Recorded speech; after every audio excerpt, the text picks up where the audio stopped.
ایران بلند ہے، مزید اس کی بلندی کے لیے، اور امریکہ اور اسرائیل نیست و نابود ہونے کے لیے بآواز بلند تر صلوات۔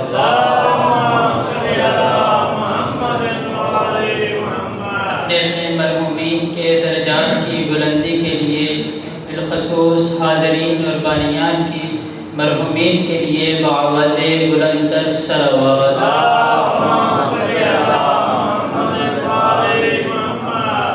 رحم اللہ من قرأ الفاتحہ۔ بسم اللہ الرحمن الرحیم، الحمد للہ رب العالمین، الرحمن الرحیم، مالک یوم الدین، ایاک نعبد و ایاک نستعین، اہدنا الصراط المستقیم، صراط الذین انعمت علیہم غیر المغضوب علیہم ولا الضالین۔ اللہم اغفر للمؤمنین والمؤمنات والمسلمین والمسلمات الاحیاء منهم والاموات، تابع بیننا وبینہم بالخیرات، انک مجیب الدعوات، انک علی کل شیء قدیر۔ بآواز بلند تر صلوات۔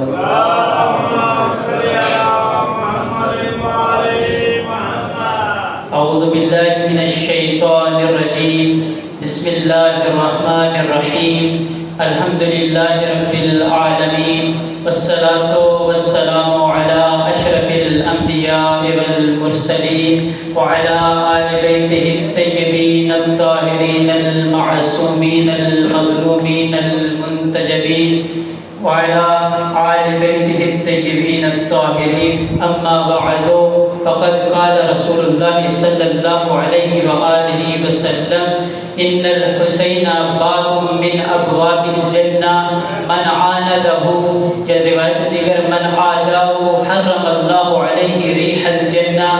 ثم قال حسین بن علی علیہ السلام انی لم اخرج اشرا ولا بطرا ولا مفسدا ولا ظالما، انما خرجت لطلب الاصلاح في امت جدی، اريد ان امر بالمعروف وانهى عن المنکر وسیر بسیرت جدی و ابی علی بن ابی طالب۔ درود پڑھی محمد و آل محمد۔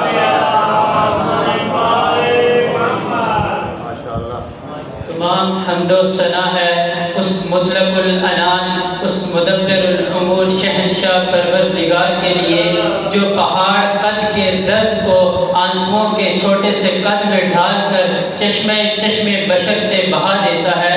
یا الفاظ کو بدلوں تو اس طرح سے کہوں کہ وہ پروردگار کہ جو خشک آنکھوں کو، جو ان خشک آنکھوں کو آنسوؤں کے موتی عطا کرنے پر قادر ہے، وہ خدا، وہ پروردگار، وہ کریم پروردگار جو ان آنسوؤں کو آنکھوں سے بہاتا ہے، ان اوندی بموں کو آنکھوں کے یوسف عطا کرتا ہے، اور پھر ان یوسفوں کو بازار عذاب میں لا کر خلد کی قیمت لگا کر مادر حسنین جناب سیدہ کے ہاتھوں فروخت کر دیتا ہے۔ اور میرا درود و سلام ہو رسول خاتم پر، بشیر پر، نذیر پر، وداعیا الی اللہ باذنہ سراج منیر پر، اور میرا درود و سلام ہو کائنات کے ان درخشندہ میناروں پر جو وجہ تخلیق کائنات بنی۔ سامعین محترم، میں نے تمہید میں آپ کے سامنے دو روایات بیان کی ہیں، ان میں سے ایک فرمان امام حسین علیہ السلام کا ہے کہ جس کے ذریعے میں آپ کو امام حسین علیہ السلام کی فضیلت، امام حسین علیہ السلام کے فضائل سنانے کی کوشش کروں گا، اور دوسرا فرمان یہ ہے کہ امام حسین علیہ السلام نے جب خروج کیا تھا اس وقت اپنے بھائی کو وصیت میں کہا تھا کہ میں جو خروج کر رہا ہوں اس کا مقصد کیا ہے۔ یہ دو فرمان میں نے اس لیے منتخب کیے، اگرچہ وقت کے دامن میں گنجائش نہیں ہے، میں چاہتا ہوں کہ ایک دفعہ آپ کے دل کو خوش کروں، اور دوسرا یہ کہ اس مجلس کے ذریعے کم سے کم ہم ایک سبق لے جائیں، کیونکہ ماہ محرم میں یہ مجالس عزا نہ فقط مجلس میں آنا اور یہاں سے چلے جانے کا نام ہے، بلکہ اس مجلس میں آ کر ان 10 دنوں میں اپنے کردار کو تبدیل کرنا ہے۔ ایک عالم دین فرما رہے تھے، مرجع علی قدر ہیں، مجتہد ہیں، وہ فرما رہے تھے کہ ماہ محرم ماہ رمضان المبارک سے زیادہ روحانیت کا حامل ہے، کیونکہ ماہ محرم، ماہ مبارک رمضان میں پروردگار متعال اس انسان کو 30 دن کا دورانیہ دیتا ہے کہ اے میرے بندے، ان 30 دنوں میں میرے پاس آ جا، میں رحیم پروردگار تیری مغفرت کر دوں گا۔ لیکن وہ فرماتے ہیں کہ یہ ماہ محرم ماہ رمضان سے کیسے زیادہ روحانیت کا حامل ہے۔ دلیل قائم کرتے ہوئے کہتے ہیں کہ حر ابن یزید رہائی ایک لحظہ کے لیے جب اس کے دل میں یہ خیال آیا کہ میں کہیں غلط راستے پر تو نہیں چل رہا، فقط وہ ایک لحظہ کے لیے حسین ابن علی کے پاس آیا اور اپنے دل کو نور سے منور کر کے حسین ابن علی کے ساتھ جنت میں چلا گیا۔ تو لہٰذا یہ مجلس حسین میں، ذکر حسین میں اس قدر جاذبیت ہے کہ حر ابن یزید رہائی ایک دن میں تبدیلی حاصل کر لیتا ہے۔ درود پڑھی محمد وعلی محمد۔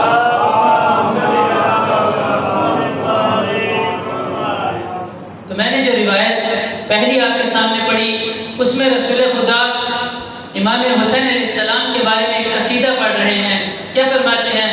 کہتے ہیں ان الحسین باب من ابواب الجنہ، کہ بے شک میرا نواسا، میرا بیٹا حسین جنت کے دروازوں میں سے ایک دروازہ ہے۔ من عاداہ حرم اللہ علیہ ریح الجنہ، جو بھی حسین ابن علی سے دشمنی اختیار کرے گا وہ پھر اپنا ٹھکانہ جہنم میں شمار کرے گا۔ یہ دو روایات ہیں، من عاندہ یا من عاداہ، مطلب ہے کہ یہ دو روایات، اور کہا ریح الجنہ، جنت کی خوشبو تک نہ سونگھ سکے گا۔ یا یہاں پر رک کر جملہ کہوں تو جو بھی دشمن حسین ابن علی ہوگا نہ وہ جنت سے کچھ کھا سکتا ہے، نہ وہ جنت سے کچھ پی سکتا ہے، نہ جنت میں رہ سکتا ہے، بس وہ اپنا ٹھکانہ جہنم میں شمار کرے۔ وہاں پر جنت کا سین کیا ہوگا، جنت کے اندر ماحول کیسا ہوگا؟ جنت میں حضرت آدم علیہ السلام بھی ہوں گے، جنت میں حضرت نوح بھی ہوں گے، جنت میں حضرت عیسیٰ بھی ہوں گے، جنت میں حضرت یعقوب بھی ہوں گے، جنت میں حضرت یوسف بھی ہوں گے۔ یا الفاظ کو بدل کر اس طرح کہوں کہ جنت میں آدم نبی رعیت بن کر رہے گا اور میرا آقا مولا حسین وہاں پر سردار، جنت میں عیسیٰ نبی رعیت بن کر رہے گا اور میرے آقا حسین سردار، جنت میں یعقوب نبی رعیت بن کے رہیں گے، میرے آقا حسین سردار، جنت میں یوسف نبی رعیت بن کے رہیں گے، میرے آقا حسین سردار۔ تو میں یہاں پر رک کے کیوں نہ فیصلہ کروں کہ جس جنت میں تمام اوصیاء و انبیاء رعیت بن کے رہیں اس جنت کے سردار کو حسین ابن علی کہتے ہیں۔ ماشاءاللہ، نعرہ حیدری۔ دامن وقت میں گنجائش نہ ہونے کی وجہ سے اب میں اپنے اصل مطلب کی طرف آتا ہوں تاکہ آپ تک کوئی پیغام پہنچا سکوں۔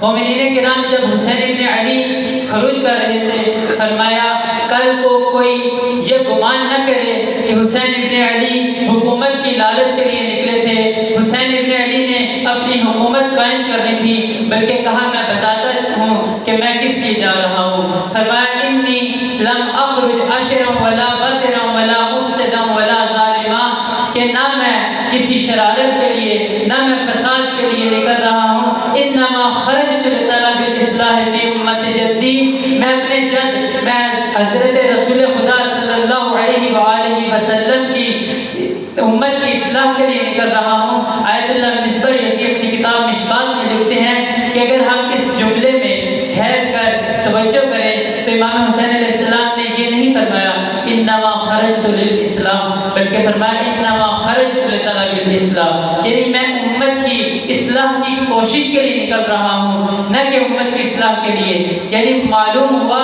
کہ امت کو معلوم تھا کہ حق کدھر ہے باطل کدھر ہے، لیکن یزیدیوں کے تسلط کی وجہ سے، حکمرانوں کے تسلط کی وجہ سے، وقت کے یزید کی وجہ سے، فرعونی حکومت کی وجہ سے وہ لوگ دب چکے تھے۔ جس طرح عبید اللہ ابن زیاد نے کوفہ میں لوگوں کو دھمکی دی کہ میں تمہاری ناموس کے ساتھ برا بھلا کہوں گا، تمہارے گھروں کو مسمار کر دوں گا، تو لوگ اس کے اس دھمکی کی وجہ سے خوف میں آ کے حسین ابن علی سے بغاوت کر دی۔ تو امام حسین علیہ السلام فرمائے میں اپنی جد رسول خدا کی امت کی اصلاح کے لیے نکل رہا ہوں۔ اس لفظ طلب میں بہت دقت امیز نقطے موجود ہیں، لیکن دامن وقت میں گنجائش نہ ہونے کی وجہ سے میں تیزی کے ساتھ گزروں گا۔ اگر ہم حسین ابن علی کے اس فرمان پر تھوڑی سی دقت کریں اور قرآن سے پوچھیں کہ اے قرآن، حسین ابن علی نے یہ جو مقصد قرار دیا، اس دور میں چور بھی، شرابی، زانی، ہر قسم کا ظلم و فساد برپا تھا، لیکن حسین ابن علی نے کیوں فرمایا خرجت لطلب الاصلاح فی امت جدی، یعنی میں اريد ان امر بالمعروف، میں امر بالمعروف اور نہی عن المنکر کے لیے نکل رہا ہوں۔ تو جب ہم قرآن کی طرف رجوع کرتے ہیں تو قرآن ہمیں بتاتا ہے کنتم خیر امت اخرجت للناس تأمرون بالمعروف وتنہون عن المنکر، کہ تم ایک بہترین امت ہو، کیوں؟ کیونکہ تم امر بالمعروف اور نہی عن المنکر کرتے ہو۔ اسی کے ساتھ قرآن مجید میں پروردگار متعال نے مزید بیان فرمایا کہ جس میں منافقین اور مومنین کے علامات کو بیان کیا کہ منافق کون ہے اور مومن کون ہے۔ درود پڑھی محمد و آل محمد۔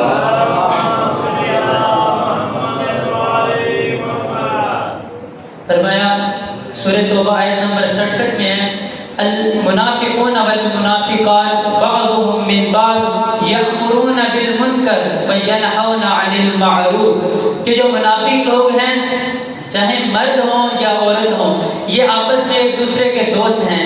ان کا کام کیا ہے؟ یأمرون بالمنکر، یہ برائی کا حکم دیتے ہیں، یہ منکر کو سر عام پھیلاتے ہیں، برائی سے روکتے نہیں ہیں۔ کس سے روکتے ہیں؟ وَيَنْحَوْنَ عَنِ الْمَعْرُوفِ، پر یہ معروف سے، نیکیوں سے، اللہ تعالیٰ کی جانب آنے سے لوگوں کو روکتے ہیں۔ فرمایا وَيَقْبِضُونَ أَيْدِيَهُمْ، اور انہوں نے اللہ کی راہ میں خرچ کرنے سے اپنے ہاتھوں کو روک لیا ہے۔ نتیجہ کیا نکلا؟ نسوا اللہ، انہوں نے اللہ کو فراموش کر دیا، انہوں نے اللہ کو بھلا دیا۔ اس کا نتیجہ آگے سے اللہ نے کیا دیا؟ فَنَسِيَهُمْ، پس اللہ نے بھی ان کو بھلا دیا۔ اللہ کو بھلانا نعوذ باللہ ایسا نہیں ہے کہ پروردگار متعال بھول جاتا ہے، نہیں، بلکہ اللہ کی جانب سے بھلانے کا مطلب یہ ہے کہ پروردگار متعال نے ان کو ان کے حال پر چھوڑ دیا، یعنی ابھی جتنا چاہے فساد کریں، جتنا چاہے تاریکیوں میں چلے جائیں، مجھے ان سے کوئی پرواہ نہیں۔ یہ یعنی آخرت میں ایک ہی دفعہ پکڑ کروں گا اور اس وقت پتہ لگے گا کہ میں نے کیا عمل کا حکم دیا تھا اور کس چیز سے روکا تھا۔ اور آخر میں فرمایا المنافقین هم الفاسقون، اور جو منافق ہیں یہی فاسق لوگ ہیں۔ اسی کے برعکس فرمایا والمؤمنون والمؤمنات بعضهم اولیاء بعض، جو مومن ہیں وہ کون ہیں؟ بعض کے دوست ہیں، یعنی آپس میں وہ سیرحمہم اللہ، اللہ کریم ان پر رحم کرے گا۔ اسی طرح قرآن کی آیت ہے کہ جو رسول خدا کے چاہنے والے ہیں اشداء علی الکفار ورحماء بینہم، یہ کیا؟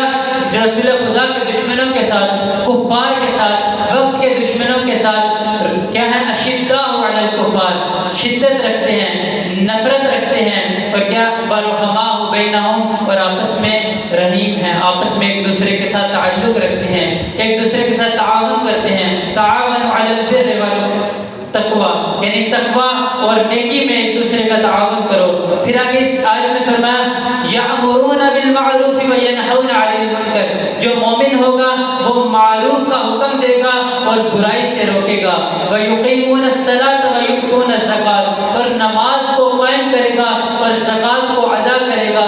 ویطیعون اللہ ورسولہ، اور اللہ اور اس کے رسول کی اطاعت کرے گا، یعنی جو چیز رسول عطا کریں گے اس کو لے لے گا، اور جس چیز سے رسول اور اہل بیت منع کریں گے اس چیز سے منع ہو جائے گا۔ اولئک سیرحمہم اللہ ان اللہ عزیز حکیم، یہ وہ لوگ ہیں کہ جن پر اللہ ان قریب رحم کرنے والا ہے اور اللہ عزیز و حکیم ہے۔ تو مومنین کرام، جب ہم ان آیات میں توجہ کرتے ہیں، مطالعہ کرتے ہیں، ان کی تفاسیر کا مطالعہ کرتے ہیں، تو معلوم ہوتا ہے کہ ہم اپنے معاشرے میں نگاہ دوڑانے کے بعد نظر آتا ہے کہ ہم نے امر بالمعروف اور نہی عن المنکر جیسے فریضے کو چھوڑ دیا ہے، کہ جس مقصد کو حسین ابن علی نے اپنا مقصد قیام قرار دیا تھا، آج ہم نہ ممبر سے اس کو بیان کر رہے ہیں، نہ عوام علماء سے اس کا تقاضا کرتے ہیں، نہ جو بانیان ہیں وہ اس چیز پر توجہ کرتے ہیں۔ وجہ کیا ہے؟ وجہ یہ ہے اصل غفلت اس ممبر سے ہوئی ہے۔ نہ فقط اہل ممبر اس کے ذمہ دار ہیں، اس کے ذمہ دار 3 طبقات ہیں، بانیان، سامعین اور اہل ممبر۔ ہمارے بانیان اکثر آج دیکھیں تو اکثر بانیان کی فقط یہ نیت ہے کہ ہمارا مجمع کس ذاکر اور کس عالم کے بلانے کی وجہ سے مجمع بنے گا، جبکہ یہ ایک نعمت الہی ہے۔ اگر ہم نے اس نعمت الہی کا صحیح طرح سے شکر ادا نہ کیا تو پروردگار متعال ہم سے یہ نعمت چھین لیں گے۔ قرآن مجید میں لئن شکرتم لازیدنکم، اگر تم شکر ادا کرو گے تو پھر اس نعمت الہی میں اضافہ ہوگا، لیکن اگر تم اس نعمت الہی کا شکر ادا نہ کرو گے تو اس کا شکر ادا نہیں کرو گے تو پھر یہ نعمت آپ سے چھین جائے گی۔ میں کل پرسوں ایک کلپ سن رہا تھا ایک عالم دین کا، ان کا پرانا کلپ تھا کرونا وائرس کا۔ وہ کہہ رہے تھے کرونا کے دور میں ان کی مجلس سے فرما رہے تھے کہ جب میں اس وقت جب کرونا میں مجلس پڑھ رہے تھے، کہہ رہے ہیں آج جو ہمارے مجمع میں رونق نہیں ہے، جو مجالس میں رونق ہوا کرتی تھی، امام بارگاہیں بھر جاتی تھی، اس ماحول یعنی کرونا کے ماحول میں وہ رونق ختم ہو چکی ہے۔ فرما رہے تھے گویا ایسے محسوس ہوتا ہے کہ ہم سے کوئی ایسی خطا ہو گئی ہے کہ جو ہماری مجلس میں رونقیں ختم ہو گئی ہیں، جبکہ ہمیں اس مجلس میں امام حسین علیہ السلام کے قیام کو سمجھنا ہے۔ آج آپ دیکھ رہے ہیں ہر طرف سے یزیدیت ہم پر حاوی ہو رہی ہے۔ ابھی آپ کے سامنے لاہور میں مینار پاکستان پر شہید امت کانفرنس ہوئی تو آپ نے دیکھا کہ وہاں پر کانفرنس سے جب ایک ہفتہ پہلے علماء انتظام کر رہے تھے تو پولیس اور دیگر انہوں نے مسائل بنائے، مومنین نماز پڑھ رہے ہیں، انہوں نے وہاں پر پانی کھول دیا۔ یہ کیا ہے؟ یہ عزاداری اور فکر حسین ابن علی کو، قیام امام حسین علیہ السلام کو روکنے کی کوشش کی جا رہی ہے، فقط کس لیے کہ یہ لوگ بیداری اور شعور نہ اختیار کر لیں۔ اگر انہوں نے شعور اختیار کر لیا تو پھر نہ ہماری حکومتیں رہیں گی، کیونکہ حسین ابن علی کا خون وہ ہے کہ رسول خدا نے فرمایا تھا ان لقتل الحسین حرارۃ فی قلوب المؤمنین لا تبرد ابدا، کہ قتل حسین میں ایسی تڑپ اور حرارت موجود ہے کہ یہ مومنین کے دلوں کو گرماتی رہے گی اور کبھی بھی ٹھنڈا نہیں ہوگی۔ اگرچہ اپنی جگہ پر یہ ان کی خام خیالی ہے کہ یہ فکر حسین کو، مقصد حسین کو، ذکر حسین کو زیر کرنا چاہتے ہیں، لیکن ان کی اس خام خیالی کا جواب ہر جگہ پر دیا جا رہا ہے۔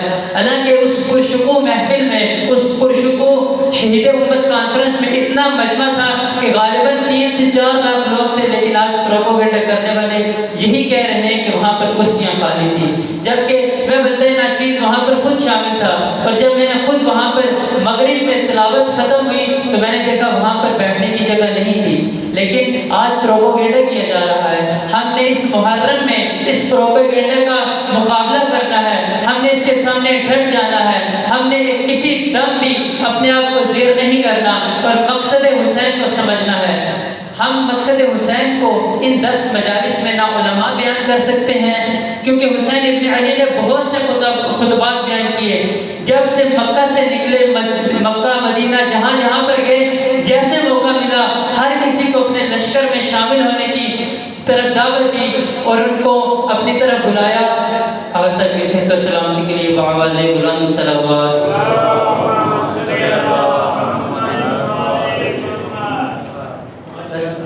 آقا صاحب کے ہوتے ہوئے لب کشائی کرنا خود بندے ناچیز کے لیے مشکل ہے، لہٰذا آپ کی زحمتوں کو تمام کروں اور مختصراً 1-2 احادیث پڑھ کر امر بالمعروف اور نہی عن المنکر کی اس کو ختم کرتا ہوں۔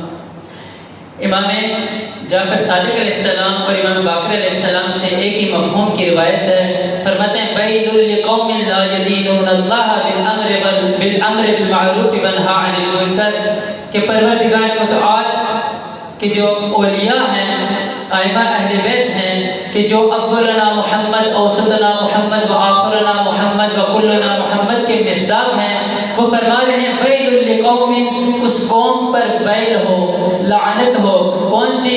لا یدینون اللہ بالامر بالمعروف ونہی عن المنکر، کہ جو امر بالمعروف اور نہی عن المنکر کے ذریعے دین الہی کو بپا نہیں کرتی، یعنی آپ گویا امر بالمعروف اور نہی عن المنکر نہیں کرتے۔ اسی طرح روایت میں ہے بئس القوم قوم یعیبون الامر بالمعروف ونہی عن المنکر، کہ وہ قوم کتنی بری قوم ہے کہ جس قوم کے اندر امر بالمعروف اور نہی عن المنکر کو عیب سمجھا جاتا ہے۔ تو آج جب ہم اپنے معاشرے میں دیکھیں تو جو بندہ ہمیں اصلاح کی دعوت دے رہا ہوتا ہے، جو ہمیں پروردگار متعال کی جانب بلا رہا ہوتا ہے، برائی سے روک رہا ہوتا ہے، بتاتا ہے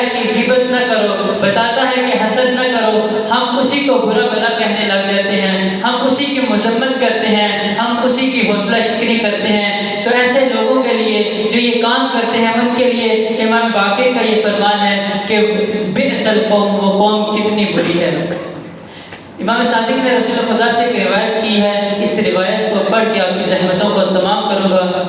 فرماتے ہیں رسول خدا کیف بکم اذا فسدت نساءکم، اس وقت تمہاری کیا حالت ہوگی جب تمہاری عورتیں فاسد ہو چکی ہوں گی، وفسد شبابکم، اور تمہارے نوجوان فاسق ہو چکے ہوں گے، برائیوں میں گر چکے ہوں گے۔ اور آج ہم اس کی مثال اپنے معاشرے میں دیکھ رہے ہیں کہ ہمارا نوجوان آج کس طرح برائیوں میں گرا ہوا ہے۔ وَلَمْ تَأْمُرُوا بِالْمَعْرُوفِ وَلَمْ تَنْهَوْا عَنِ الْمُنْكَرِ، اور نہ امر بالمعروف کیا جائے گا اور نہیں عن المنکر بھی نہیں کیا جائے گا، یعنی یہ دونوں فریضہ الہی کو جو مقصد حسین ابن علی ہے ان کو ترک کر دیا جائے گا۔ فقیل لہ، تو رسول خدا سے کہا گیا وَيَكُونُ ذَلِكَ یا رسول اللہ، یا رسول اللہ ایسا بھی ہوگا؟ فقال، رسول خدا نے فرمایا نعم، ہاں بالکل ایسا ہوگا۔ وشر من ذلك، بلکہ اس سے بھی بڑھ کر ہوگا۔ یا رسول اللہ اس سے بڑھ کر کیا ہوگا؟ فرمایا کیف بکم اذا امرتم بالمنکر ونہیتم عن المعروف، کہ اس وقت کیا ہوگا کہ جب تم منکر کا حکم دو گے اور معروف سے روکو گے، یعنی برائی کا حکم دو گے اور اچھائی سے روکو گے۔ فقیل یا رسول اللہ ویکون ذلک، یا رسول اللہ ایسا بھی ہوگا؟ فقال نعم، بالکل ایسا ہوگا۔ بشر من ذلک، بلکہ اس سے بھی بڑھ کر ہوگا۔ یا رسول اللہ اس سے بڑھ کر کیا ہو سکتا ہے کہ منکر کا حکم دیا جا رہا ہے، نیکی سے روکا جا رہا ہے۔ فرمایا کیف بکم اذا رأیتم المعروف منکرا والمنکر معروفا، کہ اس وقت کیا ہوگا کہ جب تم دیکھو گے کہ منکر کو معروف بنا کر پیش کیا جا رہا ہے اور معروف کو منکر بنا کر پیش کیا جا رہا ہے، یعنی برائی معاشرے میں ایسے انجام پائی جا رہی ہے کہ جیسا کہ وہ نیکی ہے۔ میں نے اکثر یہاں پہ نوجوانوں سے جب بات ہوتی ہے دیگر جگہوں پہ کسی بات سے روکیں تو کہتے ہیں کوئی نہیں، اللہ تعالیٰ بڑا غفور و رحیم ہے، اللہ تعالیٰ معاف کرنے والا۔ نہیں صاحب، ایسا نہیں ہوگا۔ کیا ایک اور ہمارے ذہنوں میں ہوتا ہے کہ ائمہ اہل بیت ہماری شفا کریں گے، ہم مات علی حب آل محمد، جو بھی محبت اہل بیت محمد رکھتا ہوگا مات شہیدہ، وہ شہادت کی موت مرا۔ نہیں، ایسا نہیں ہے، بلکہ شفاعت محمد و آل محمد کی اس کا ملے گی کہ جو واقعی محمد و آل محمد سے محبت رکھے گا۔ ابھی برادر بزرگوار فرما رہے تھے کہ محبت اور عشق ایک ایسی چیز ہے کہ جس میں انسان فنا فی اللہ ہو جاتا ہے، یعنی فقط اللہ کے لیے خود کو قربان کر دیتا ہے۔ تو جب ہم اس چیز کو دیکھیں کہ خود کو قربان کرنا ہے راہ خدا میں، تو پھر ہمارے سامنے خواہشات نفس ان کی کوئی اہمیت نہیں ہونی چاہیے۔ یعنی گویا جب میں برائی کر رہا ہوں تو میں کہہ رہا ہوں اے پروردگار، میرے نزدیک اس برائی کی اہمیت زیادہ ہے، لیکن میرے نزدیک تیری اہمیت نہیں ہے۔ علماء فرماتے ہیں کہ مثال دیتے ہیں کہ ایک بچہ ہمارے سامنے موجود ہو تو ہم اس کے سامنے برائی نہیں کرتے، لیکن پروردگار متعال کا تو خیال ہی نہیں۔ اسی طرح جب ہم برائی کر رہے ہیں، نہ امام زمانہ کا خیال، نہ پروردگار کا خیال، پھر اس کا نتیجہ یہی نکلے گا جو میں نے آپ کے سامنے بیان کیا، نسوا اللہ فنسیہم، انہوں نے اللہ کو بلا دیا اور اللہ نے ان کو ان کے حال پر چھوڑ دیا۔ لہذا سامعین محترم، یہ ماہ محرم جو آج تقریباً 82 زبانوں میں ذکر حسین ابن علی ہو رہا ہے، یہ ماہ محرم تربیت گاہ ہے، یہ مجلس اعلیٰ تربیت گاہ ہے۔ یہاں پر مجمع، بانیان، ان کا کوئی کردار نہیں ہوتا۔ میں ایک قرآن مجید کو فرمایا تھا کہ جو بندہ حق کوئی کر رہا ہوتا ہے، یہ حق کوئی کر نہیں رہا ہوتا، جو سچ بولتا ہے یہ سچ بولتا نہیں ہے بلکہ اس سے بلوایا جاتا ہے۔ پروردگار تعالیٰ سچ اس لیے بلواتا ہے کیونکہ انہوں نے اپنے حق کو، اللہ تعالیٰ نے اپنے حق کو باقی رکھنا ہے، اللہ تعالیٰ نے اپنے حق کو لوگوں تک پہنچانا ہے۔ تو حسین ابن علی کا یہ ذکر ہمارے پاس ہے نہ، ہم ان 10 دنوں میں ہم کتنے 10 گھنٹے 20 گھنٹے دے دیتے ہیں، تو ہم ان 10 گھنٹوں میں 20 گھنٹوں میں اگر مقصد حسین کو خود حسین کی زبانی سنیں تو عین ممکن ہم کچھ نہ کچھ حاصل کر لیں۔ آج آپ کے سامنے 75 سال ہو چکے ہیں کہ ہمارے پاکستان میں کوئی تبدیلی نہیں آئی۔ اس کی وجہ کیا ہے؟ اس کی وجہ یہی ہے کہ ہم مجالس میں تو آتے ہیں لیکن ہماری مجالس میں فقط رسومات ہیں، رسم نہیں ہے۔ نکل کر خانقاہوں سے ادا کر رشم شبیری، یعنی جو کیا کہتے ہیں امام حسین علیہ السلام نے کام کیا، ہمیں وہ کام کرنا ہے۔ حسین ابن علی نے کہا اريد ان امر بالمعروف وانهى عن المنکر، یعنی معروف کا حکم دو، منکر سے روکو۔ اگر یہ کام کرو گے تو قومیں زندہ ہوں گی۔ انشاءاللہ پھر کبھی موقع ملا تو زندہ قوم اور مردہ قوم کے بارے میں بھی آپ کے سامنے وضاحت کروں گا۔ پروردگار متعال سے دعا گو ہوں کہ پروردگار متعال بانیان کی صف عزا کا بچھایا اپنے بارگاہ میں قبول و منظور فرمائے، اور پروردگار متعال علماء حقہ کا سایہ ہمارے سروں پر قائم و دائم فرمائے۔ پروردگار متعال جو لوگ مجالس میں تعاون کر رہے ہیں، مجالس بپا کر رہے ہیں، عزاداران حسین، علماء حقہ، علماء کرام، ذاکرین عظام، جو اس ماہ محرم میں اپنا حصہ ڈال رہے ہیں، پروردگار ان کی سعی و کوشش کو قبول فرمائے۔ پروردگار متعال حضرت ولی حق امام زمان اجل اللہ تعالی فرجہ الشریف کے ظہور میں تعجیل فرمائے۔ وما علینا الا البلاغ المبین۔